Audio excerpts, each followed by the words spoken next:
Este templo de amor e de paz, que ao despertar de um novo homem nos induz, te conclama, irmão, de última hora a ingressar.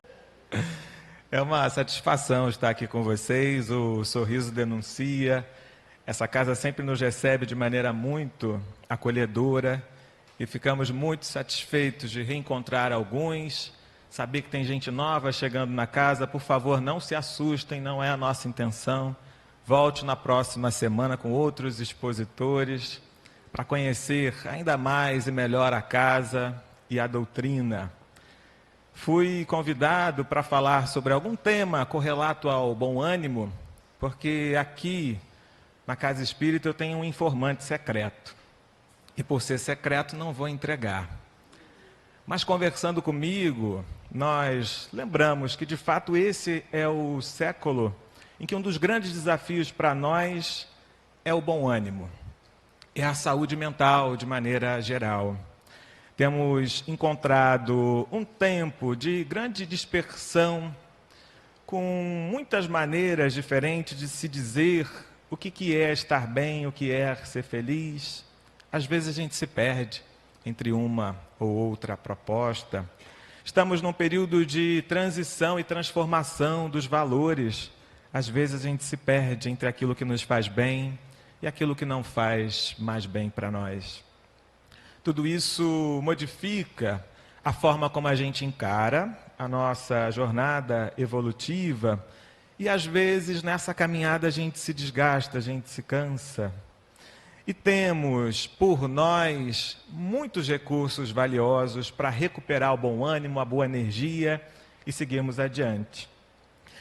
Esse trecho do nosso encontro de hoje, que é o momento expositivo, é uma parte pequena do que a Casa Espírita tem para te oferecer nessa matéria do bom ânimo. Há pouco o Jailton trouxe aqui a oferta da música. E que beleza é a gente poder cantar. A arte, a música ajudam a modificar a tua condição interior, pegando você pela mão aonde você está e te levando para um estado pelo menos um pouquinho melhor. Mas aí depende de você se deixar tocar pelas palavras, pelas melodias, pela voz do outro que canta emocionado do seu lado.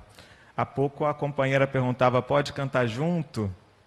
Na Boa Nova de Humberto de Campos, nós temos a cena em que Maria deixa o corpo físico, ela visita os cristãos que estavam presos porque ousaram a seguir Jesus, e vendo aquela situação toda de martírio e de sofrimento, ela se aproxima de uma mulher, também presa, e diz, canta, minha filha. E ela começa a cantar, aquele coro surge porque outros a acompanham, e aquele momento de dor, de aflição se faz menor. Porque aquelas almas unidas e cantando se transformam de dentro para fora. A condição do bom ânimo que nós vamos passar na noite de hoje é sempre uma condição que se dá do nosso interior para o nosso exterior. Muitas das vezes nós buscamos nos elementos exteriores que têm uma função de auxílio, mas nós não podemos depender sempre deles. É necessário que a gente faça esse esforço, que é interno, para que a gente consiga chegar a essa condição. Então, a oferta da arte, todas as vezes que você puder contemplar, abraçar a proposta na Casa Espírita ou eventualmente no seu lar, no seu deslocamento, busca aquela oferta da arte que te ajuda a dar um passo para mais.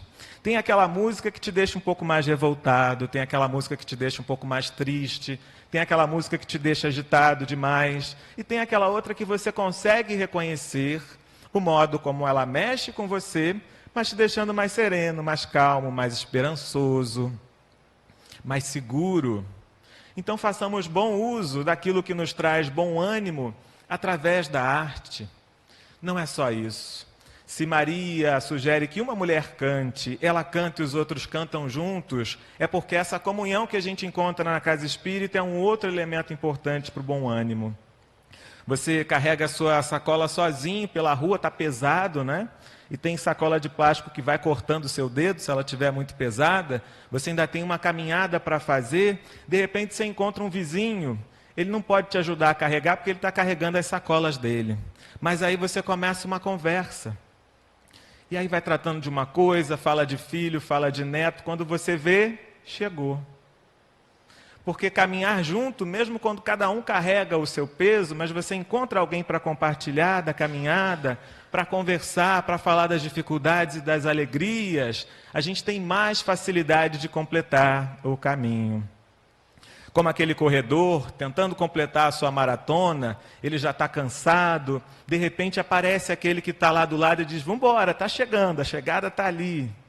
E ele tem aquele ânimo e dá o sprint final, ainda corre mais rápido para poder chegar na linha de chegada.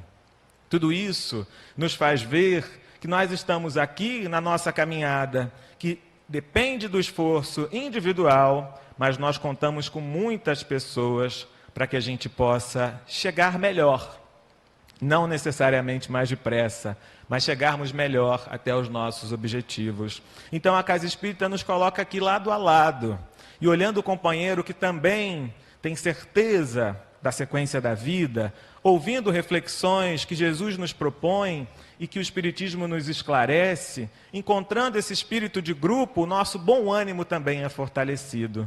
Então venhamos para a Casa Espírita, ter a certeza de que ela nos auxilia no nosso bom ânimo, mas venhamos pensando nessa forma coletiva de existência. Alguém precisou organizar as cadeiras, pensando em outros que viriam para sentar.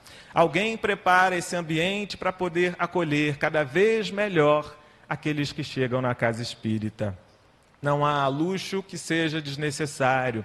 Tudo é planejado de uma maneira que nós possamos tirar o melhor proveito para a nossa condição espiritual. É um templo, mas é um templo ainda de pedra. Jesus disse para Joana de Cusa, e tem tudo a ver com o nosso tema, que no mundo todos os templos são de pedra. O Centro Espírita, Trabalhadores de Jesus, também constitui nessa dimensão material um templo de pedra. E tudo que é de matéria tem prazo de validade. Eu já ouvi dizer que esse centro aqui vai funcionar no mínimo por mais 4.000 anos. O prazo de validade é estendido. Mas não se assustem, um dia não vai mais existir essa parede. É natural que ela não exista mais. E não importa muito que a sua durabilidade não seja eterna. Importa mais a quantidade de almas que se transformam no tempo em que essa luz está acesa.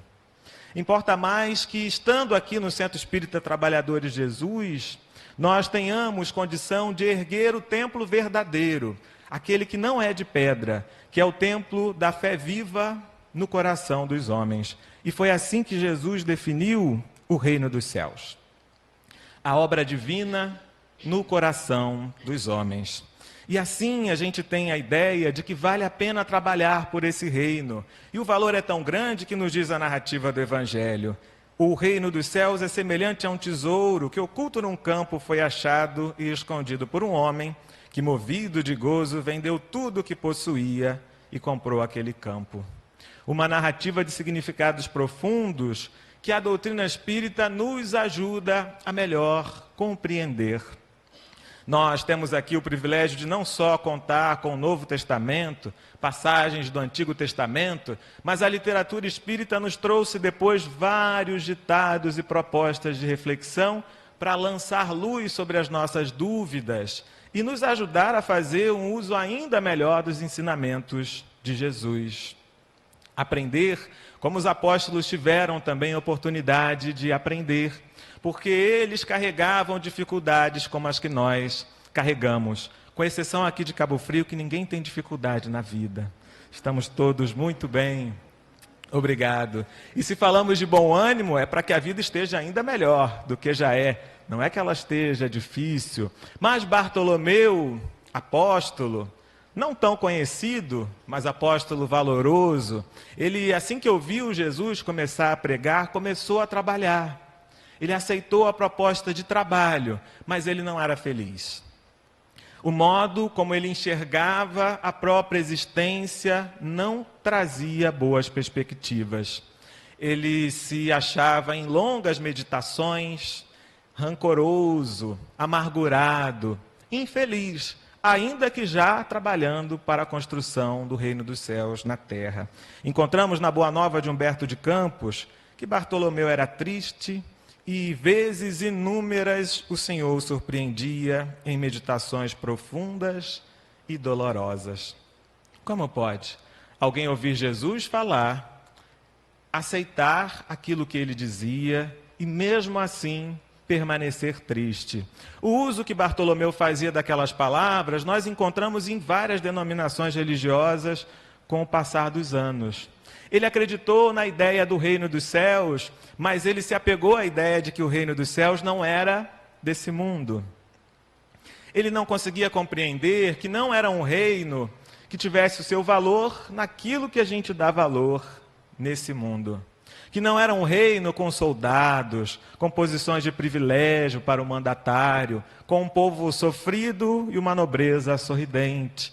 Desse reino, fora de dúvida, é o reino de Jesus. Não era. Então ele trabalhava pela construção do reino dos céus, acreditando que só depois dessa vida é que poderia sentir um pouco de alegria. A vida seria um vale de lágrimas, e só depois de completar a existência na terra é que ele poderia sorrir. Foi dessa maneira que a religião, inclusive, foi explorada durante muito tempo. A ideia de que quanto mais você sofrer aqui, melhor você vai estar depois que você morrer.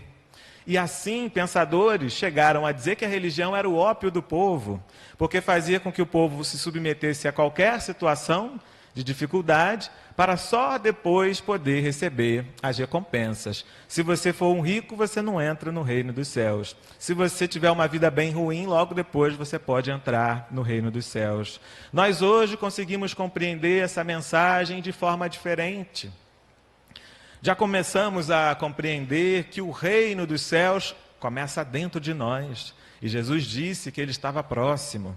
Então, as alegrias que a gente gostaria de ver no nosso exterior, que Cabo Frio fosse um local já regenerado, onde o bem prevalece sobre o mal, onde ninguém passa fome, ninguém passa sede, ninguém sofre com o frio, tudo isso a gente sente de forma antecipada no nosso coração, enquanto a gente trabalha para construir essa realidade. Mas não era a visão que Bartolomeu tinha do mundo e da vida. Para onde ele olhava, ele encontrava as dificuldades. Fizemos uma vez aqui esse exercício, não sei se vocês lembram. Imagina que pelo WhatsApp um cidadão de Júpiter te manda uma mensagem e diz assim: olha só, a gente está bem aqui em Júpiter, minha família tem tudo o que precisa, mas a gente queria uma aventura nova. Eu estou pensando em pegar a minha família e fazer uma mudança aí para a Terra. O que você acha? Como é que a Terra está? Qual seria a sua resposta para esse companheiro de Júpiter? Vem tranquilo, você diria para eles? Não vem? O mais esperto diria assim: pode vir, aí a vaga vai ficar aí, né? De repente a gente troca, eu vou para Júpiter. Mas a nossa narrativa, né, acerca do nosso planeta ainda é uma narrativa muito negativa. Nós temos uma capacidade maior de enxergar as dificuldades, de enxergar os problemas. E, de fato, precisamos compreender que não estamos ainda no planeta em que o bem prevalece já de forma plena contra o mal. Então, nós teríamos uma narrativa muito parecida, talvez, com a que Bartolomeu tinha acerca da existência, fora as dificuldades que ele estava atravessando. A vida dele não ia bem financeiramente, ele tinha conflitos familiares, porque era acusado pelo pai e pelos irmãos. O alento que ele tinha na família era a figura da mãe, e a mãe tinha desencarnado há pouco tempo. Então ele enfrentava todas essas aflições e reforçava nele essa ideia de que a vida é um vale de lágrimas, e depois é que a gente pode ser feliz. A gente precisa tomar cuidado, mesmo aqui, né, na Casa Espírita hoje, para que a gente não assimile esse discurso de que estamos aqui para pagar e sofrer.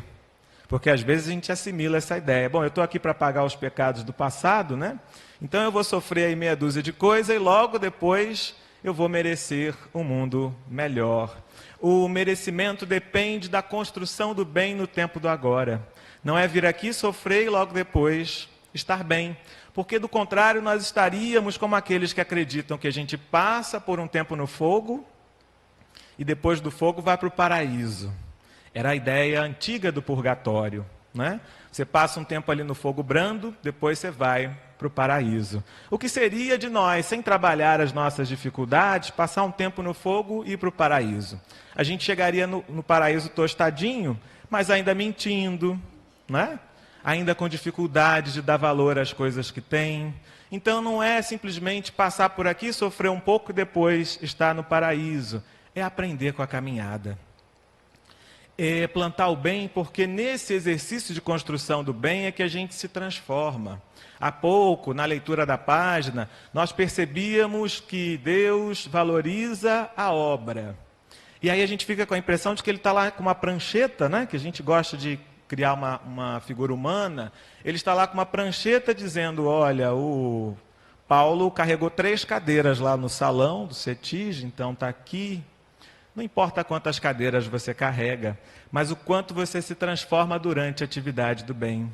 Então o tesouro é computado para você imediatamente com a sua transformação enquanto você serve. Ninguém precisa fazer a conta e te entregar o tesouro depois, porque à medida que você se transforma, o seu modo de estar no mundo já muda.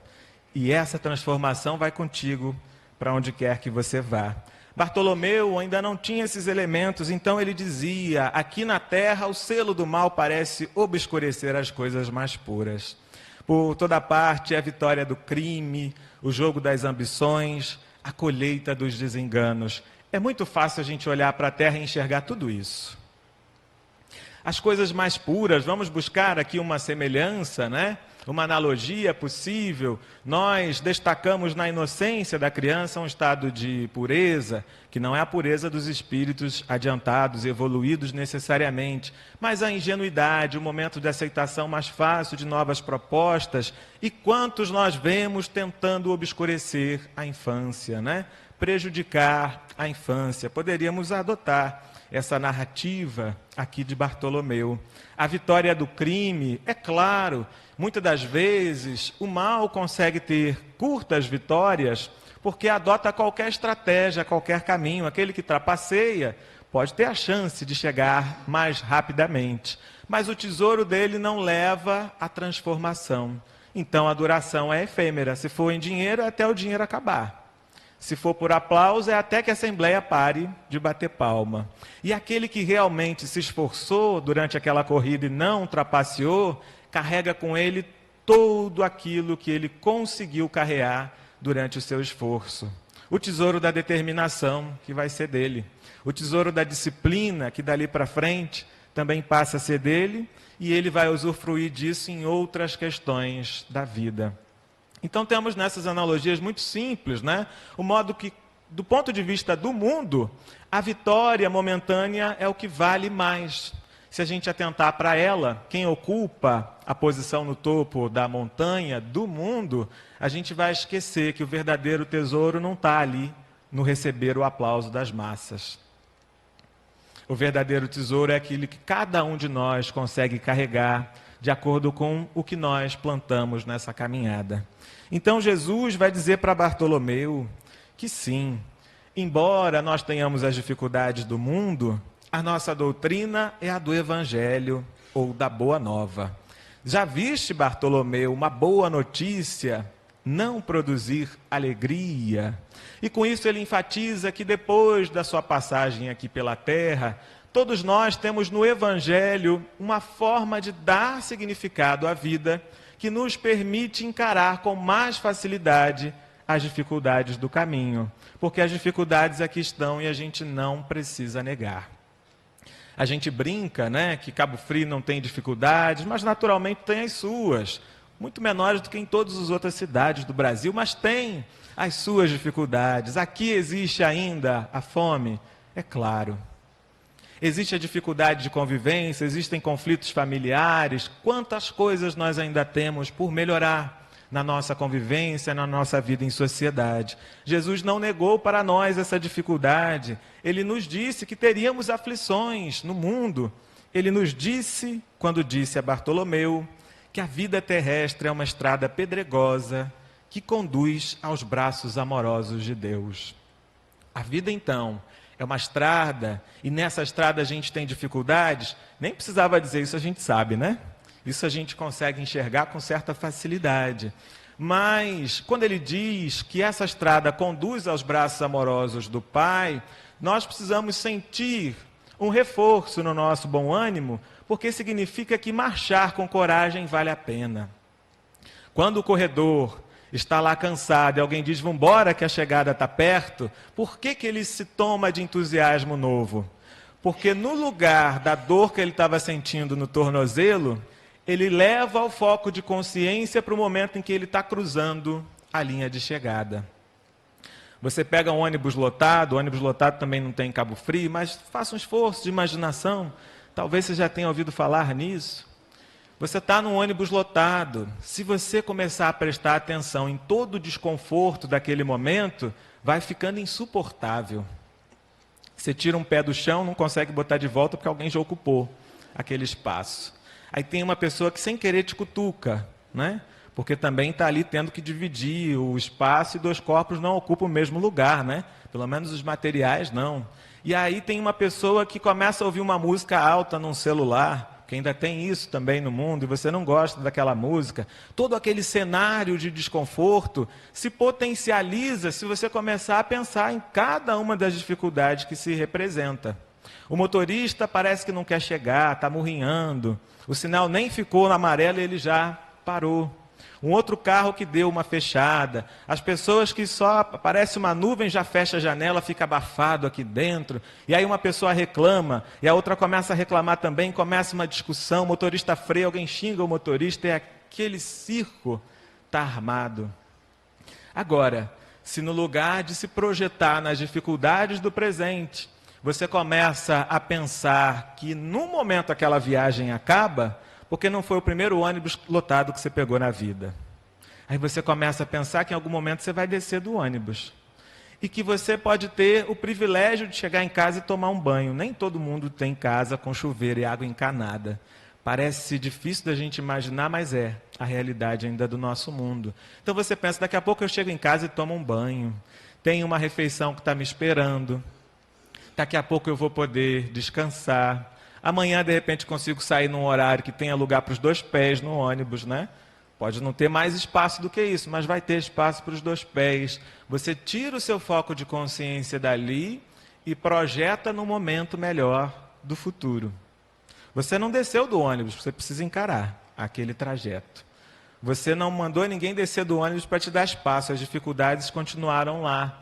Mas o seu foco de consciência se transporta para uma realidade melhor que vem com a vida futura. E nesse sentido, o Evangelho nos convida a ter a certeza da felicidade futura. A ideia do reino dos céus que está sendo construído dentro de nós e que nos convida a uma existência mais feliz no daqui a pouco.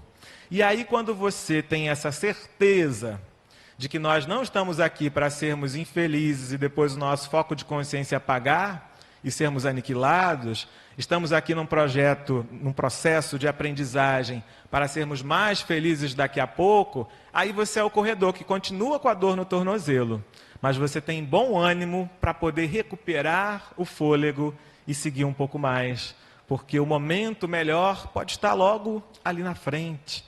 A virada daquela situação difícil que você enfrenta pode estar ali na frente. Então Jesus ensina que sim, nós estamos numa estrada pedregosa. Alguns estão no momento mais tranquilo da vida. Daqui a pouco outras dificuldades virão. Outros estão no ápice das provações. E daqui a pouco o momento melhor virá. O certo é que todos nós temos que progredir. E esse caminho do progresso exige de nós algum esforço. E Jesus vai nos ensinando, então, o significado das dificuldades que a gente tem durante essa caminhada, quando ele diz para Bartolomeu que nessa estrada o trabalho é a marcha. A marcha exige de nós esforço para estarmos em movimento. A luta comum é a caminhada de cada dia. E como é difícil. É nas atividades que te aborrecem um pouquinho no trabalho, nos contratempos que você tem no lar, que você vai adquirindo cada vez mais força para desabrochar as potências que você tem. É na dificuldade da família que você vai descobrindo a paciência, porque muitas das vezes você tem na família aquele que pisa no seu calo. Aquele que ouve a música que você critica na rua, ele coloca em casa. Aquele que tem os hábitos que te provocam, está ali pertinho de você, te convidando a desabrochar as potências para lidar com aquela situação adversa. E é por isso que a gente tende a buscar desafios fora do lar e tentar fugir da convivência doméstica. Vou trabalhar na casa espírita, porque lá em casa está mais difícil. Conseguir me manter calmo, me manter tranquilo. Não deixe de trabalhar na casa espírita. Se eu não corrigir essa frase, depois brigam comigo ali fora.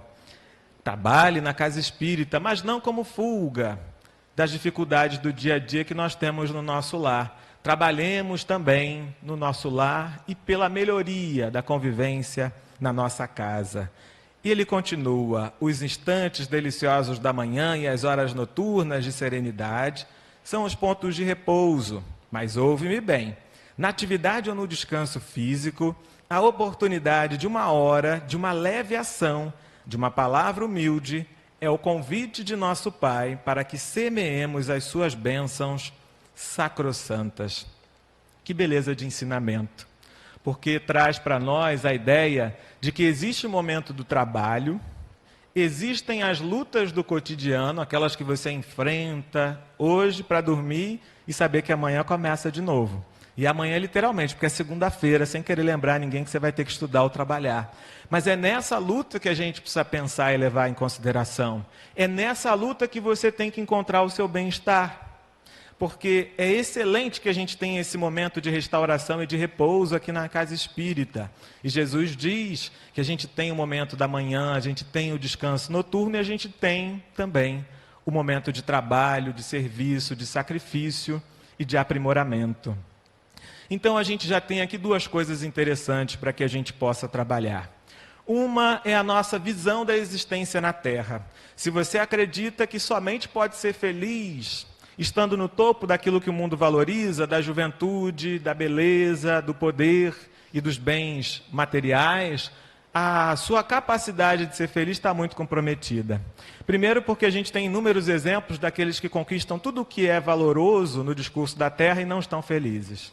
E às vezes alguém diz: puxa, mas como fulano pode estar em depressão? Ele tem tudo que se diz que é preciso ter para ser feliz e ele não está feliz. A partir daí a gente já deveria ter uma senha, né? Que nos diz que ter tudo o que se diz que é valoroso na Terra não é sinônimo de felicidade. E depois a gente tem todos os outros que perseguem esses elementos e não vão ter ao longo da vida. E aí todos os outros estariam frustrados. Aqueles que tentam, conseguem, não são felizes, e aqueles que tentam não vão conseguir e se sentem aquém da condição necessária para ser feliz, porque não tem o corpo, a imagem que é valorizada no mundo, não tem o poder aquisitivo que é valorizado no mundo para poder consumir o que quiser, que não tem o poder que é valorizado no mundo, ou que já passou pelo período da juventude, e mesmo aqueles que atravessando a juventude não conseguem se sentir felizes. A visão que Jesus nos traz deveria nos ajudar a diluir a busca por esses valores do mundo, compreendendo que nós precisamos de recurso, mas esses recursos precisam estar sendo utilizados para a evolução do espírito. O recurso valoroso do tempo e mesmo o recurso financeiro, pensando na construção interior do homem, aquela condição que vai seguir com a gente para onde quer que a gente possa estar. Então essa visão de mundo é uma forma da gente conseguir recuperar sempre o bom ânimo, tendo a certeza que a dificuldade de hoje não dura para sempre. Tendo a certeza de que passando os apertos no mundo e aprendendo eu posso ser mais feliz daqui a pouco do que eu sou agora. Mas tem uma outra visão interessante que a gente traz aqui. quando ele diz que na atividade ou no descanso, todas as oportunidades precisam ser levadas em consideração. São bênçãos, porque nós precisamos da percepção do nosso progresso para estarmos felizes. Se eu digo para vocês agora, para os que têm um salário muito bom, que deve ser a maioria do salão, 95%, 96%, e aqueles que não têm um salário muito bom. Não importa quanto você ganha. Se eu disser, olha, amanhã você vai ter um aumento de 10%, você está feliz ou não está feliz? Agora, mesmo aquele que tem o salário mais alto no salão, se eu disser para você, amanhã você tem uma redução de 10%. Você pode se sentir mais infeliz do que o que ganha menos e sabe que amanhã subiu 10% o salário dele. Por conta da percepção de que sua vida saiu de um estágio para um estágio pior. Qual é o problema da nossa conjuntura, inclusive do ponto de vista da economia? É quando nós temos a percepção coletiva de que o Brasil está indo para um caminho pior. Ainda que essa realidade fosse uma realidade de bem-estar social e ninguém passasse fome, se alguém dissesse assim, olha, o Brasil vai mudar para pior nos próximos 2 anos, aí todo mundo fica um pouco mais abatido. Agora, mesmo quando existe dificuldade, se alguém diz, olha, vai melhorar, mesmo que tenha um monte de gente no aperto, a gente compartilha uma esperança, uma aventura, já esperando esse momento de melhoria. Então nós vamos encontrar na literatura espírita exemplos interessantíssimos de espíritos que têm algum patrimônio espiritual, mas não aproveitaram a última oportunidade na Terra. Mesmo já tendo alguma condição evolutiva, eles chegam com certa frustração na pátria espiritual, porque não aproveitaram as últimas horas. E aí eles vão estudar, se esforçar para reencarnar de novo e aproveitar melhor. E temos outros espíritos numa condição evolutiva às vezes inferior, que aproveitaram bem as oportunidades da última hora. Então eles chegam esperançosos. Por quê? Porque percebem neles próprios a capacidade de continuar evoluindo. Então vai acabar o fim de semana daqui a pouco. Desculpa avisar para vocês isso também. Mas é domingo, daqui a pouco vai acabar. E o que acontece quando acaba o fim de semana? Você se pergunta se aproveitou bem ou não o tempo, porque na sexta-feira você tinha um monte de plano para fazer no sábado e no domingo. Se você aproveitou bem essas 48 horas do sábado e do domingo, a sua sensação é boa. Puxa, deu para fazer um monte de coisa, foi produtivo, ainda terminei indo ao centro espírita e me fortalecendo. Mas tem aquele fim de semana que você chega no domingo e fala, não fiz nada desse fim de semana. E a segunda-feira já chegou, e agora? Como é que fica? Então a sensação de que estamos progredindo, ela é um dos componentes essenciais para o nosso bom ânimo. Pesquisas científicas que a gente já comentou na Casa Espírita algumas vezes, nos mostram como é boa a sensação do aprender. Se resolve aquele problema de matemática, você aprende a fazer uma conta que você não conseguia, você aprende a costurar, você aprende a dirigir.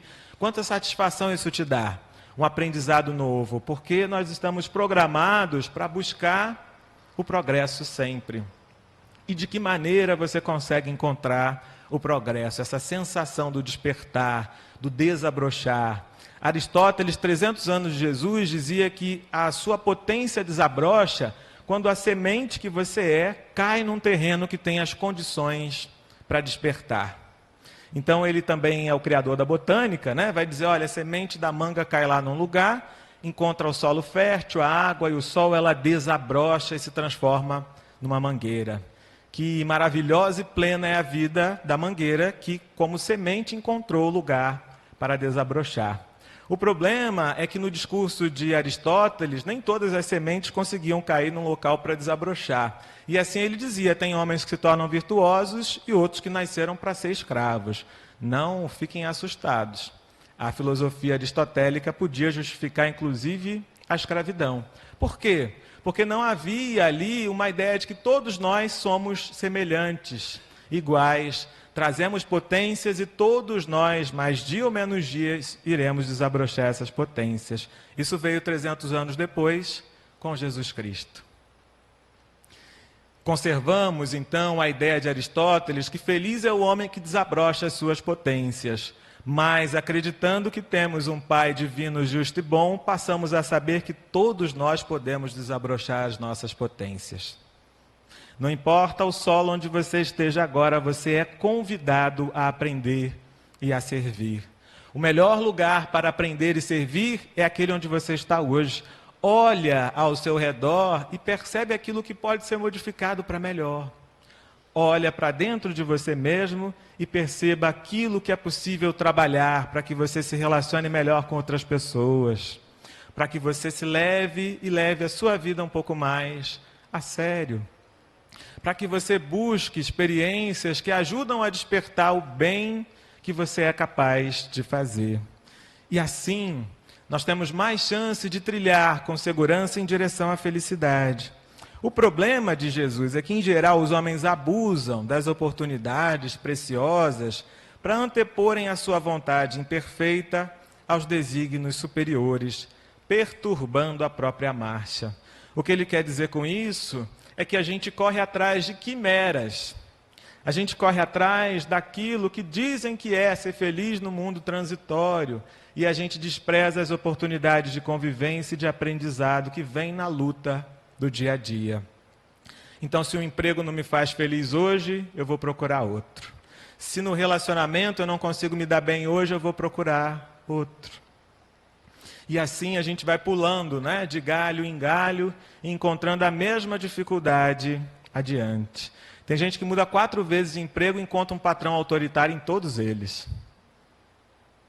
Porque tem a dificuldade de estar na condição de subordinado. Enquanto não trabalhar essa condição, não adianta mudar de emprego, que uma nova dificuldade aparece. Às vezes não é o patrão, é um colega. Ele chega em casa e diz: fulano pensa que é meu chefe. Porque tem dificuldade de lidar com alguém que esteja na posição de te passar uma ordem, de te passar um comando. Nós temos dificuldades, às vezes, de relacionamento, que vamos carregar para quantos relacionamentos a gente tiver. Se não encaramos frente a frente as dificuldades que a gente traz e trabalhamos para nos modificarmos, para não repetirmos erros, estamos nessa condição daqueles que desperdiçam as oportunidades de servir e de aprender, para colocar em primeiro lugar as nossas ambições aqui, que são do mundo ilusório.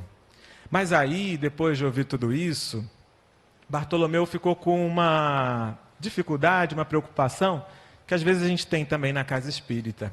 É porque a doutrina espírita, ela esmiuça tanto o Evangelho, ela traz informações tão diretas para nós, que às vezes a gente sente um pouco o peso do conhecimento que a gente passa a ter.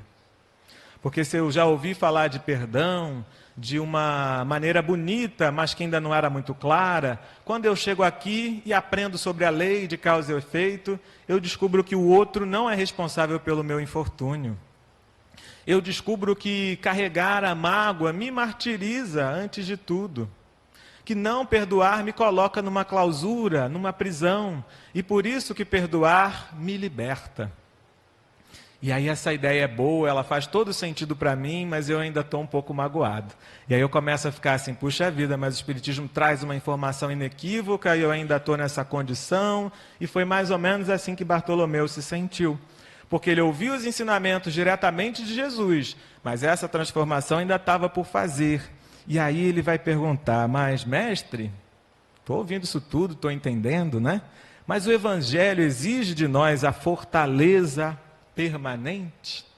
Sabendo das claridades do Evangelho, eu vou estar sempre no ponto alto, 100%, né, de bom ânimo?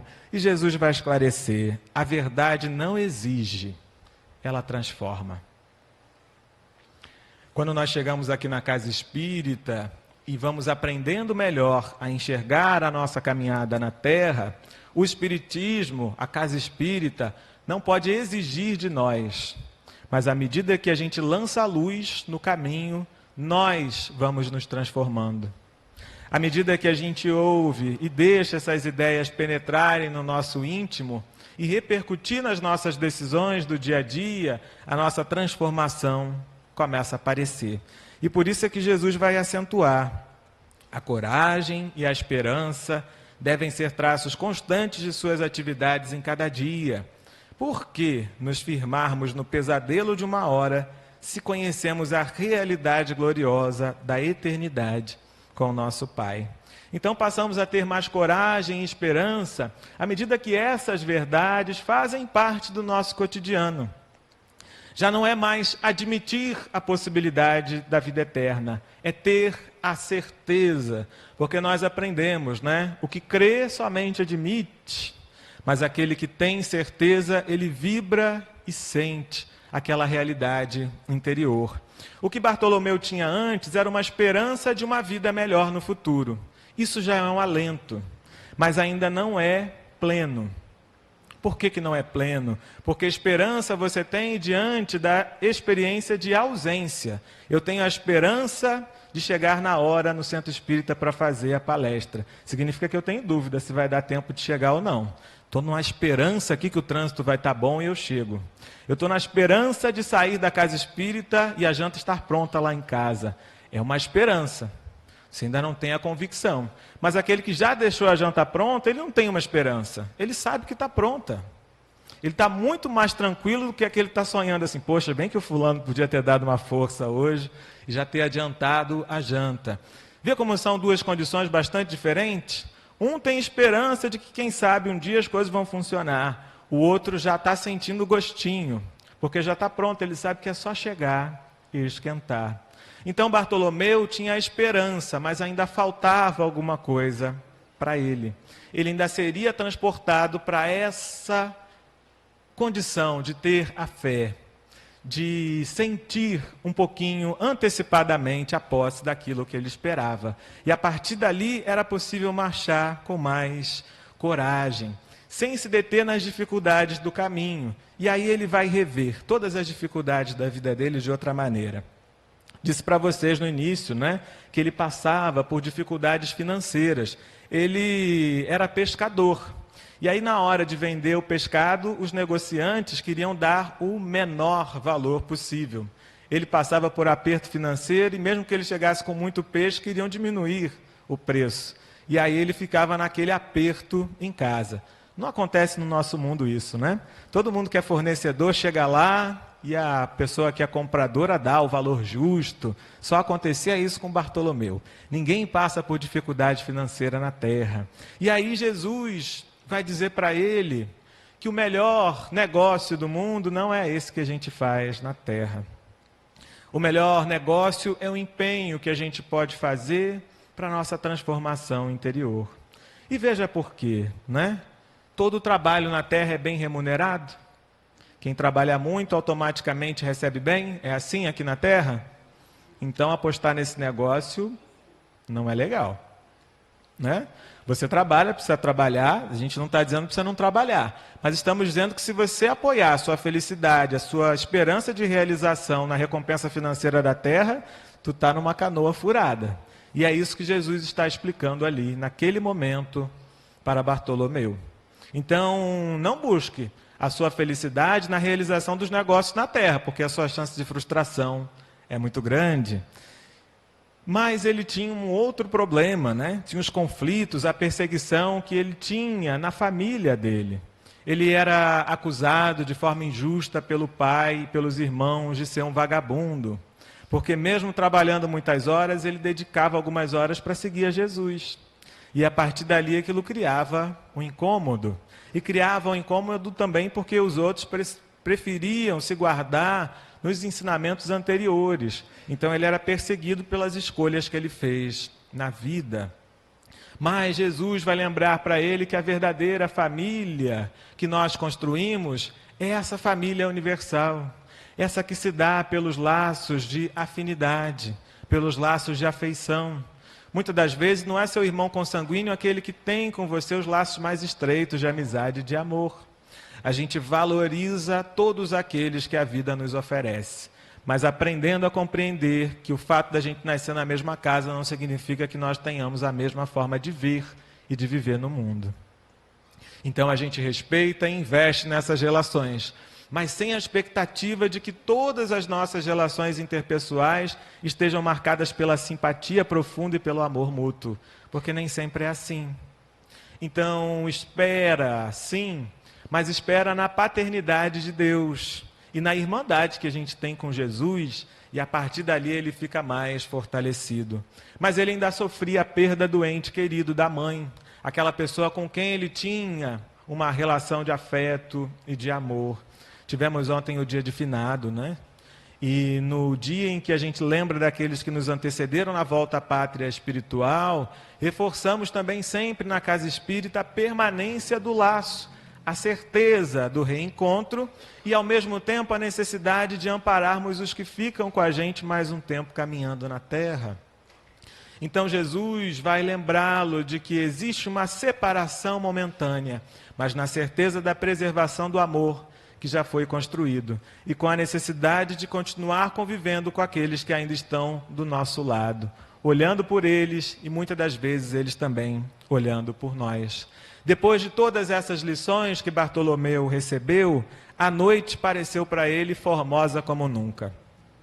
No alto as estrelas se lhe afiguravam as luzes gloriosas do palácio de Deus, à espera das suas criaturas com hinos de alegria.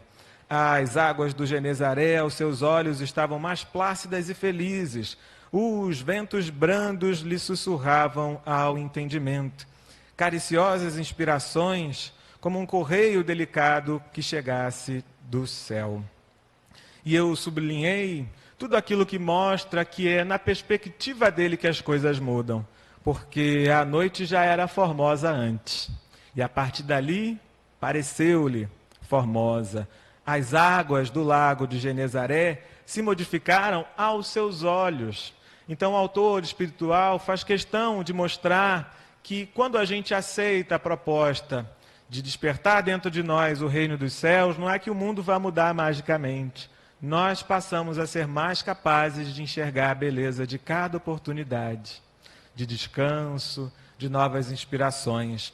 Então tem uma parte da melodia que cabe ao músico. E tem uma parte que depende de nós permitirmos-nos a perceber a beleza, a valorizar aquilo e aqueles que a gente tem do nosso lado, no nosso processo evolutivo.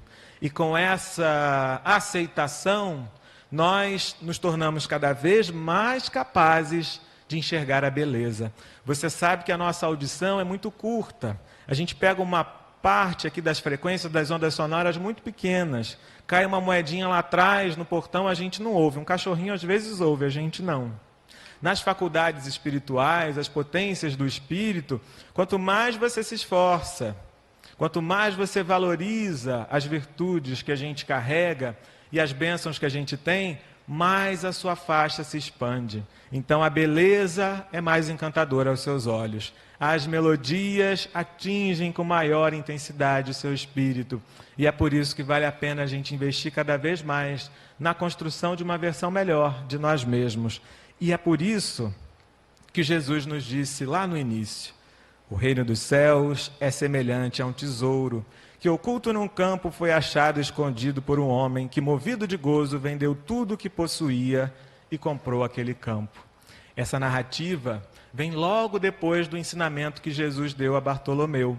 E quando Bartolomeu ouviu, para ele fez todo sentido, porque ele percebeu que aquele homem trabalhou, movido pelo ideal de ter para si aquele tesouro, porque ele percebeu o quanto valia a pena lutar para construir no seu coração a obra divina, o templo verdadeiro que é o templo da fé viva. Depois de meditarmos com Bartolomeu, que essa passagem faça para nós mais sentido. Vale a pena trabalhar para adquirir esse campo e ter para nós esse tesouro. Muito obrigado pela atenção de vocês. Não são 10 horas ainda, mas eu vou aliviar às 7. Obrigado.